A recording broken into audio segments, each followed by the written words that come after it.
Wall Street Journal slammed OU and other flagship universities for their spending habits.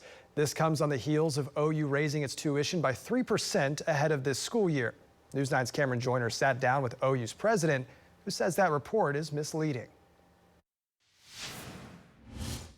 And as OU tuitions rise, questions are rising about where that money is going, especially from students who are putting themselves through college.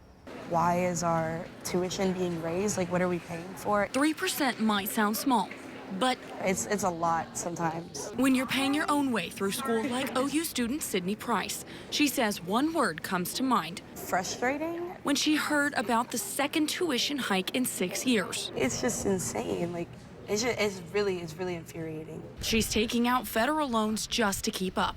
I shouldn't have to be going into a crippling amount of debt just to get an education. And according to a Wall Street Journal investigation released this summer, this is not a new problem. OU's per-student tuition and fees rose 166% in 20 years, the most of any flagship. So that number is a very sensational, attention-grabbing number. OU's President Joe Harris says you have to look at the whole picture. That includes decreases in state funding over the last 5 to 10 years. So students have had to stand in to make that up, and it's been a burden. A burden they've tried to lighten. We've increased the dollars going to need-based aid over the last 5 years by 48%.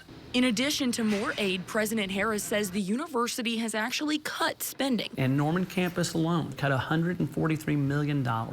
Saying the Wall Street Journal's conclusions are outdated. So a lot of the things that were said in there were true or close to being true 5 years ago. Nevertheless, some students are still struggling with this year's tuition raise. And it seems like I'm paying for just the exact same things and they just keep getting more expensive. At the University of Oklahoma, Cameron Joyner, Oklahoma's own News 9.